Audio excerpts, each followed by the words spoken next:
Bir insan düşün. Çok iyi niyetli, kimseyi kırmak istemiyor. Herkese kendini anlatıyor. Her planını önceden söylüyor. Her duygusunu açık ediyor. Bir şey başarmak istiyor ama daha yola çıkmadan herkese anlatıyor. Peki sonra ne oluyor? Biri küçümsüyor, biri eleştiriyor, biri moralini bozuyor, biri onun fikrini alıp kendine mal ediyor, biri de en zayıf yerinden vuruyor. Ve o insan yıllar sonra şunu fark ediyor. Ben kötü olduğum için değil, dünyayı yeterince okuyamadığım için yoruldum. İşte bugün konuşacağımız kitap tam da burada devreye giriyor sevgili dost. Baltazar Gracia'nın Akıllı Yaşama Sanatı. Bu kitap sana kurnaz ol demiyor, sinsi ol demiyor, insanları kandır hiç demiyor. Şunu söylüyor, temiz kal ama saf olma. İyi ol ama kendini harcatma. Açık yürekli ol ancak herkese açık kitap olma. Çünkü hayat sadece iyi niyetle değil, bilgelikle yaşanır diyor. Yani şöyle düşünebiliriz. Hayat aslında bir satranç tahtası gibidir. Ancak çoğu insan dama oynar gibi yaşıyor. Hemen tepki veriyor, hemen konuşuyor, hemen kırılıyor, hemen güveniyor, hemen vazgeçiyor, hemen kendini açık ediyor. Oysa satrançta sadece önündeki hamleyi görmezsin. 3 hamle sonrasını düşünürsün. Tahtayı okursun. Karşındakinin niyetini sezinlersin ya da en azından sezinlemeye çalışırsın. Zamanlamayı beklersin. Bazen geri çekilirsin. Bazen susarsın. Bazen görünmezsin. Bazen de tam vaktinde hamleni yaparsın. İşte akıllı yaşama sanatı bize bunu öğretiyor. Hem de 400 yıl önceden. Hayatı sadece duygularınla değil, sadece iyi niyetinle değil, sadece çalışkanlığınla değil, bilgelikle, ölçüyle ve stratejiyle yaşa diyor. Sevgili dost, bir kitap düşün. Neredeyse 400 yıl önce yazılmış ama bugün okuduğunda hala insanın aklına şu geliyor. Bu adam sanki bugünün insanlarını görmüş. Çünkü insan değişti gibi görünür ancak bazı temel gerçekler değişmez. Çok sevdiğim bir söz var. Mühendislik kuralları değişebilir ancak fizik kuralları sabit kalır. Bir bakıma bunun gibi. Güç arzusu değişmez, onaylanma ihtiyacı değişmez. Kıskançlık, gösteriş bunlar değişmez. Manipülasyon değişmez, kendini ispatlama ihtiyacı değişmez. İhtiyaç derken bunların her biri ihtiyaç değil, öyle zannedilir ama değişmez. İnsanların birbirini kullanma biçimleri sadece şekil değiştirir. Baltazar Gracian bu kitabı 1647 yılında yazıyor. Kitap 300 kısa öğüt açıklamadan oluşuyor. Yani aforizma gibi, tavsiye gibi de düşünebiliriz. Ancak bu öğütler basit tavsiyeler değil. İnsanın toplum içinde nasıl daha bilge, daha ölçülü, daha stratejik ve erdemli yaşayabileceğini anlatan çok yoğun bir bilgelik metni. Ve dikkat et sevgili dost. Bugün herkesin bildiği, çok satan, çok konuşulan Güç Sahibi Olmanın 48 Yasası kitabı var ya, Robert Greene o kitabı yazarken bu akıllı yaşama kitabından esinlendiğini, çok etkilendiğini açıkça söylüyor. Tabii başka etkilendiği isimler ve kitaplar da var ama en çok Baltazar Gracian'dan etkilendiğini söylüyor. Ben zaten İktidar kitabını yani Güç Sahibi Olmanın 48 Yasası kitabını okurken birçok yerde bunu zaten Baltazar Gracian söylemişti dedim ve okurken fark etmiştim ama sonradan zaten bunu açıkça dile getirdiğini de öğrendim. Tabii burada önemli bir fark daha var. Yani iki kitap arasında Gracian sadece güçlü ol demiyor. Sadece kazan demiyor. Sadece insanları yönet demiyor. O daha ince bir şey söylüyor. Güçlü ol ama kaba olma. Akıllı ol ancak kötüleşme. Stratejik ol ama ruhunu kaybetme. İyi kal ama kendini kullandırma. İşte bu yüzden bu kitap benim için sadece bir güç kitabı değil. Bu kitap dünyada ruhunu kaybetmeden akıllı yaşayabilme rehberi. Bu muhteşem kitabı senin için 10 bölümde özetleyeceğim ve her zaman olduğu gibi çayın kahven hazırsa hadi gel başlayalım. Birinci bölüm her şeyi herkese anlatma. Gracia'nın en güçlü mesajlarından biri şudur. Her şeyi herkese paylaşma. Her planını anlatma. Her hayalini anlatma. Her zayıf yerini anlatma. Her acını paylaşma. Her hedefini önceden ilan etme. Çünkü herkes seni anlamak için dinlemez. Bu gerçeği kabul etmek lazım. Bazıları seni ölçmek için dinler. Bazıları seni küçümsemek için dinler. Bazıları da seni yönetmek için dinler. Bazı insanlar içindeki her şeyi anlatmayı samimiyet zanneder. Ben böyle açık bir insanım. İçimde ne varsa söylerim. Ben kimseye karşı oyun oynamam. Ben gizli saklı sevmem. Tamam, güzel ama hayat böyle işlemiyor. Samimiyet, herkese açık kitap olmak demek değildir. Samimiyet, doğru insana doğru ölçüde açılmaktır. Bir insana güvenmek başka şeydir. Kendi kullanım kılavuzunu eline vermek başka bir şeydir. Çünkü bazen sen birine beni anla diye içini açarsın, o ise onu nasıl etkileyebilirim diye dinler. Bazen sen acını anlatırsın, o zayıf noktanı öğrenir. Amacı budur. Bazen sen hayallerinden bahsedersin, o daha başlamadan içine şüphe eker. Bazen sen planını anlatırsın, o fikrini alır, senden önce uygular. Bu yüzden Gracian bize şunu öğretiyor. Her hakikat her yerde söylenmez. Her duygu herkese paylaşılmaz. Her plan herkese açılmaz. Burada özellikle iyi niyetli insanların dikkat etmesi gereken çok önemli bir şey var. Çocukluğunda yeterince görülmemiş, anlaşılmamış, onaylanmamış insan yetişkin olduğunda kendini fazla anlatabilir. Çünkü içeride hala şöyle diyen bir çocuk vardır. Beni anlasınlar, beni görsünler, beni yanlış anlamasınlar, benim kötü biri olmadığımı bilsinler. Ama olgunluk bazen şunu fark etmektir. Herkesin seni anlamasına gerek yok. Herkesin seni onaylamasına gerek yok. Herkesin senin iç dünyana girmesine gerek yok. Bazı kapılar sadece ehline açılır. 2. Gizemini koru. Değerini harcaman. Kitapta çok sevdiğim bir vurgu var. Mükemmeliyet nicelikle değil, nitelikle ilgilidir. En iyiler her zaman azdır ve onlara nadiren rastlanır. Bir şeyin fazla olması onun değerini düşürür. Bu cümle bugün için inanılmaz önemli çünkü insan zihni kolay ulaştığını kolay tüketir. Bir insan sürekli konuşuyorsa sözü sıradanlaşır. Sürekli kendini anlatıyorsa merakı azalır.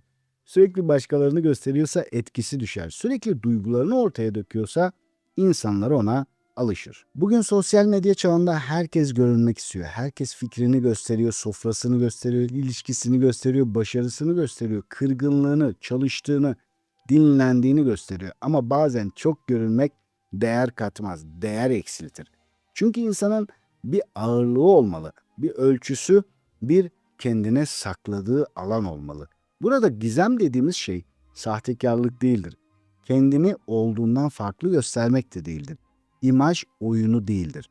Gizem, insanın kendi iç merkezini korumasıdır. Her şeyi hemen söylememektir. Her duyguyu hemen dışarı taşımamaktır. Her başarıyı hemen ilan etmemektir. Her kırgınlığı herkesin önüne dökmemektir. Çünkü bazı şeyler içeride olgunlaşınca güçlenir. Bir tohum düşün, toprağın altında görünmez ama o görünmezlikte kök salar. İnsan da bazen görünmeyerek güçlenir, susarak derinleşir, içeride pişerek değer kazanır. O yüzden şunu unutma sevgili dost, kendini saklamak sahte olmak değildir. Bazen kendini korumak. Üçüncü bölüm insanları sözlerinden değil tekrarlarından tanı. Gracia'nın ruhuna çok uygun bir ders de bu. İnsanları söyledikleriyle değil tekrar eden davranışlarıyla oku. Çünkü herkes konuşabilir, herkes özür dileyebilir, herkes bir daha olmayacak diyebilir. Herkes ben aslında öyle biri değilim diyebilir. Ama insan kendini en çok tekrarlarında belli eder. Bir insan bir kere geç kalabilir, bir kere kırıcı konuşabilir, bir kere verdiği sözü unutabilir. İnsani olabilir bunlar. Bir kere seni ihmal edebilir. Ancak aynı davranış tekrar ediyorsa artık bu bir hata değil, karakter işareti. Bugün ilişkilerde en çok yorulduğumuz yer burası değil mi? Bir insan sana değer verdiğini söyler ama davranışı bunu göstermez. Bir insan seni sevdiğini söyler ancak sürekli ihmal eder. Bir insan değişeceğini söyler ama aynı yere geri döner durur. Bir insan seni önemsediğini söyler ama hep sen fedakarlık yaparsın. O zaman kendine şu soruyu sor. Bu insanın sözleri mi daha istikrarlı, davranışları mı? Çünkü bazı insanlar değişmek istemez. Sadece senin gitmeni istemezler. Bazı insanlar sorumluluk almak istemez. Sadece seni suçlu hissettirmek ister. Bazı insanlar seni sevmez değil. ama seni kendi konfor alanına göre sever. Hayatında sürekli açıklama yapan ama davranışı değişmeyen kim var? Bir düşün. Bu soruyu gerçekten düşün, çünkü bu soruyu duyduğunda zihninde bir yüz beliriyorsa belki de artık söze değil tekrara bakma zamanı gelmiştir. 4. Her savaşa girme. Akıllı yaşamak her şeyi cevaplamak demek değildir. Her eleştiriye yanıt vermek demek değildir. Her haksızlığı orada düzeltmeye çalışmak demek değildir. Her tartışmada haklı çıkmaya çalışmak değildir. Kitapta yine çok güçlü bir cümle var. Bir insanı görmezden gelerek alınandan daha büyük bir intikam yoktur. Bu cümleyi yanlış anlamamak lazım. Burada mesele kibirli bir sessizlik değil. Mesele enerjini değmeyecek yerlere akıtmamak. Bazen bir tartışmaya hayır dersin.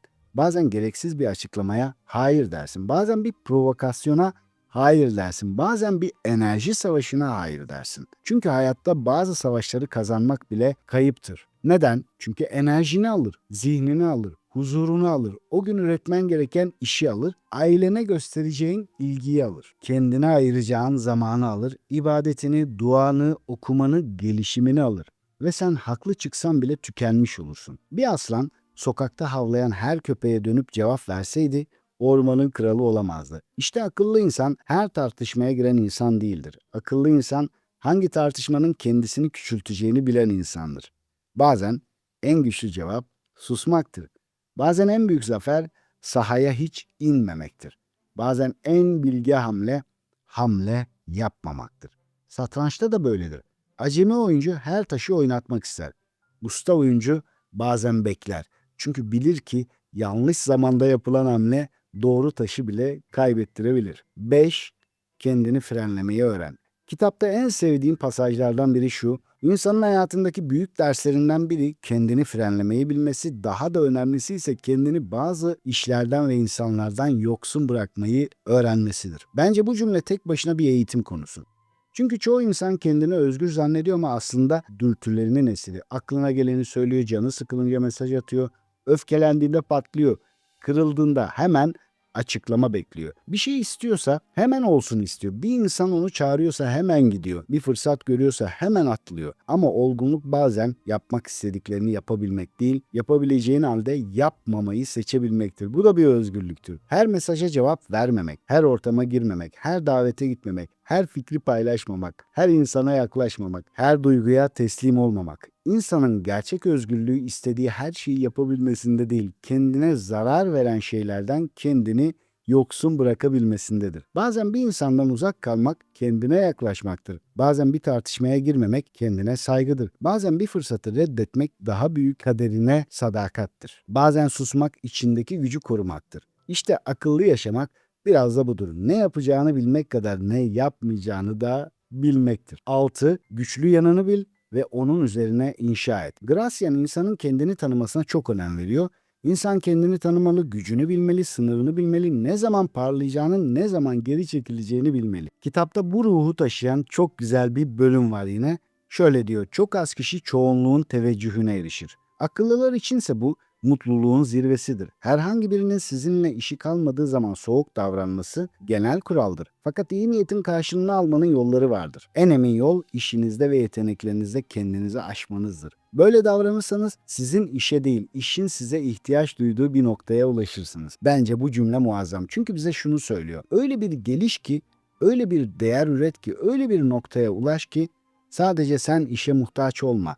İş de sana ihtiyaç duysun. Bazı insanlar hayatı boyunca zayıf taraflarını tamir etmeye çalışır ama güçlü taraflarını hiç keşfetmez. Sürekli neyim eksik diye sorar. Ama hiç benim doğal gücüm ne diye sormaz. Oysa insanın kaderini çoğu zaman sadece zayıflıkları belirlemez. Kullanılmamış güçlü yanları belirler. Bir insanın içinde muazzam bir anlatıcılık olabilir ama o kendini masa başında tüketiyordur. Bir insanın içinde güçlü bir liderlik potansiyeli olabilir ama yıllarca ben öne çıkmak istemiyorum inancıyla yaşamıştır. Bir insan insanları çok iyi okuyordur ama bunu bir yetenek değil, normal bir şey zannediyordur. Bir insanın sezgisi kuvvetlidir ama ben fazla hassasım diye kendini küçültüyordur. Kendine şu soruları sor lütfen. En doğal yaptığım şey ne? İnsanlar benden en çok hangi konuda yardım istiyor? Hangi işi yaparken zamanın nasıl geçtiğini anlamıyorum. Hangi alanda hızlı öğreniyorum? Başkalarının zorlandığı ama benim daha rahat yaptığım ne var? Çünkü başarı bazen kendini tamamen değiştirmekten değil, kendini doğru yere koymaktan doğar. Belki de sen tembel değilsin, yanlış alandasın. Belki de disiplinsiz değilsin. Ruhunun yanmadığı bir hedefe zorla yürümeye çalışıyorsun. Belki başarısız da değilsin. Sadece kendi gücünü yanlış yerde kullanıyorsun. 7. Enerjini koru. Bu kitap sadece dış dünyayı okumayı anlatmıyor sevgili dost. İnsanın kendi enerjisini korumasını da öğretiyor. Çünkü akıllı yaşamak sadece insanları analiz etmek değildir. Kendi dikkatini, vaktini ve enerjini yönetmektir. Bugün insanın en büyük problemi bilgi eksikliği değil, dikkat dağınıklığı. Enerji sızıntısı, gereksiz insanlar, gereksiz gündemler, gereksiz tartışmalar, gereksiz kıyaslar, gereksiz açıklamalar. Bir insanın hayatı sadece büyük kararlarla değişmez. Her gün verdiği küçük dikkat kararlarıyla değişir. Neye bakıyorsun, kimi dinliyorsun, kimin sözü zihninde dönüp duruyor? Hangi tartışma senin için dünyanı işgal ediyor? Hangi insanın mesajı gelince enerjin düşüyor? Hangi ortamdan sonra kendini boşalmış hissediyorsun? Çünkü dikkat nereye giderse hayat enerjisi oraya akar. Ve enerjini yönetemezsen kaderini de yönetemezsin. Burada çok önemli bir cümle daha söylemek istiyorum. Bazı insanlar hayatından çıkmak zorunda değildir ama zihninin merkezinden çıkmak zorundadır.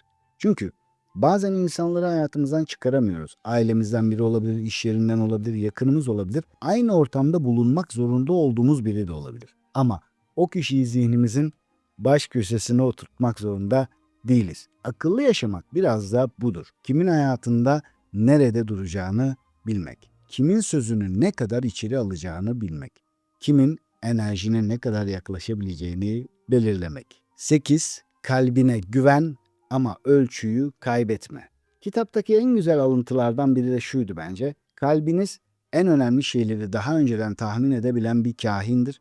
Kalbinize güvenmekten korkmayın. Bence bu cümle çok kıymetli. Çünkü bazen insan aklıyla kendini kandırır ama kalbi daha önceden bilir. Bir ortamda bir şey ters gelir. Bir insanın sözü güzel görünür ama içinden bir ses dikkat et der. Bir fırsat dışarıdan parlak görünür ama kalbin huzursuz olur. Bir ilişki mantıklı görünür ama içinde bir ağırlık oluşur. Çoğu zaman bu ses boşuna konuşmaz. Elbette her duygu doğru değildir, her korku sezgi değildir, her kaygı hakikat değildir ama insan kendi iç dünyasını tanıdıkça korkuyla sezgiyi ayırmayı öğrenir. Korku daraltır, sezgi uyarır. Korku panik verir, sezgi sessiz ama nettir. Korku geçmiş yaralardan konuşur, sezgi bugünün işaretlerini okur. Akıllı insan sadece dış dünyayı okumaz, kendi içindeki işaretleri de okur. Bu yüzden kalbine güven ama kalbini de eğit. Çünkü eğitilmemiş kalp bazen eski yaraların sesini sezgi zanneder. Ama olgunlaşmış bir kalp bazen aklın göremediğini çok önceden hisseder. 9. Görünmek için değil, olmak için yaşa. Modern çağ bize sürekli şunu söylüyor. Görün, paylaş, ispatla, alkış al, fark edil, kendini göster. Ama kadim bilgelik başka bir şey söylüyor. Ol diyor. Gerçekten ol. İçeride inşa et, karakterini güçlendir, duruşunu güçlendir, sözünün ağırlığını güçlendir, zihnini güçlendir, ruhunu güçlendir. Çünkü görünmek geçicidir, olmak kalıcıdır. Bugün çok insan güçlü görünmeye çalışıyor. Ama güçlü görünmeye çalışan insan çoğu zaman hala dışarıdan güç arıyordur. Gerçekten güçlenmiş insanın bağırmasına gerek yoktur. Kendini ispatlamaya çalışmasına da gerek yoktur. Herkese cevap vermesine gerek yoktur. Her ortamda kendini anlatmasına gerek yoktur. Çünkü bilir ki benim değerim herkesin beni anlamasına bağlı değil. Benim gücüm herkesin beni alkışlamasına bağlı değil. Benim yolum herkesin bana inanmasına bağlı değil. Kendini ispatlama ihtiyacın azaldığında gerçek gücün ortaya çıkar. Çünkü kendini ispatlama ihtiyacı çoğu zaman yaralı bir benliğin dışarıdan onay beklentisidir. Ama insan içeride kendi değerini bulduğunda dışarıdaki alkış eskisi kadar önemli gelmez. Eleştiri de eskisi kadar yıkmaz. Bu da gerçek özgürlüğün başlangıcıdır. 10. Akıllı yaşamak kötüleşmek değildir. Bu kitabı yanlış anlamamak lazım sevgili dost. Akıllı yaşamak soğuk olmak değildir. Stratejik olmak kötü niyetli olmak değildir. Kendini korumak sevgisiz olmak demek değildir. Her şeyi anlatmamak sahte olmak değildir. Sınır koymak bencillik değildir. Tam tersine. Sınırı olmayan insan bir süre sonra sevgisini de sağlıklı veremez. Çünkü tüketir, kırılır, içerler sonra da verdiği iyiliğin altında ezilir. Kitapta geçen şu cümle yine beni çok etkilemişti. Hiç kimse başkalarının kendisini üzmesine izin verecek kadar iyi niyetli olmamalıdır. Ne kadar güçlü bir cümle değil mi? Çünkü İyi niyet güzel bir şeydir ama iyi niyet insanın kendine ezdirmesi anlamına gelmez.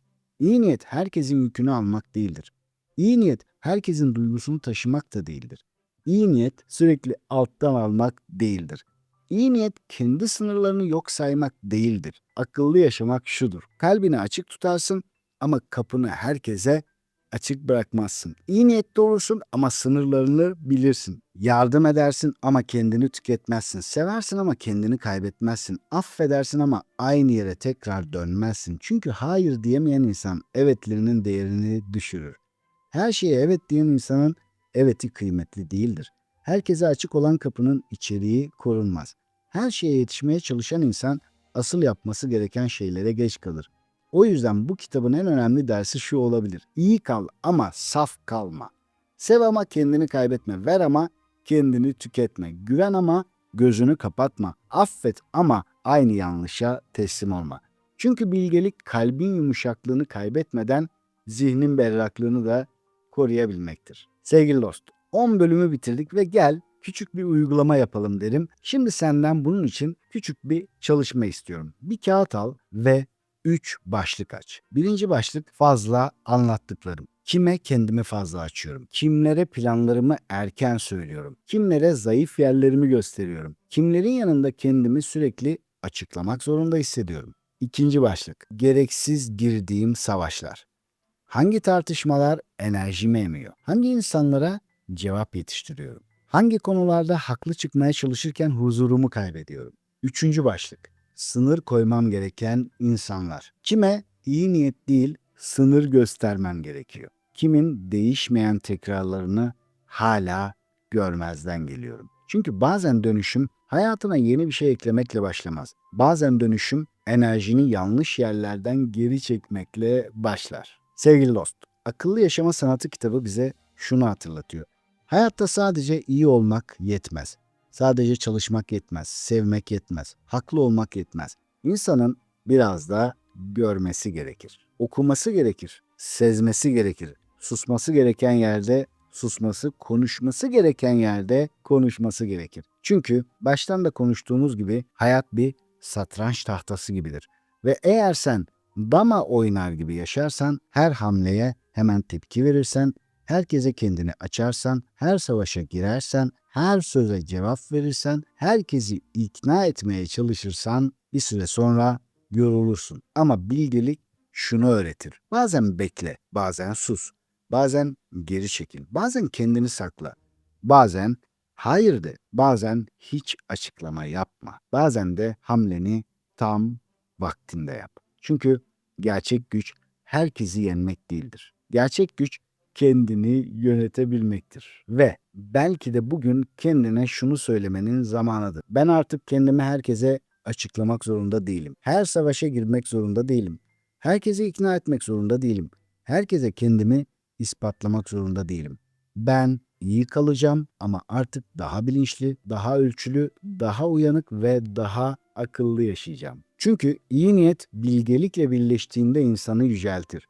Ama iyi niyet sınır olmadan yaşandığında insanı tüketir. Ve belki de bu kitabın bize bıraktığı en büyük mesaj şu: İyi kal, saf kalma. Sev, kendini kaybetme. Güven, gözünü kapatma ve hayatı sadece iyi niyetle değil, bilgelikle yaşa. Buraya kadar izlediysen ve henüz abone değilsen belki abone olmayı düşünebilirsin. Henüz beğen tuşuna basmadıysan izlemene rağmen belki bunu da yapmak isteyebilirsin. Bunları hatırlatıyorum çünkü ben de bazen çok ama çok beğendiğim bir video oluyor. İzliyorum, beğenmeden ve abone olmadan çıkıyorum. Sonra geri o videoyu ve kanalı arayabiliyorum. Bu sebeple hatırlattım. Bir de çok önemli bir hatırlatma daha var. Nasıl ki yerinde konuşmak gerekir dedik ya kitabı özetlerken, şimdi bence tam yeri şunu hatırlatacağım: Filistin'de, Doğu Türkistan'da ve dünyanın birçok yerinde çok uzun yıllardır zulüm var. Ancak özellikle Filistin'de yaşananlar, Gazze'de yaşananlar şu an zirve noktaya çıkmış durumda. Ve şimdi erdem için,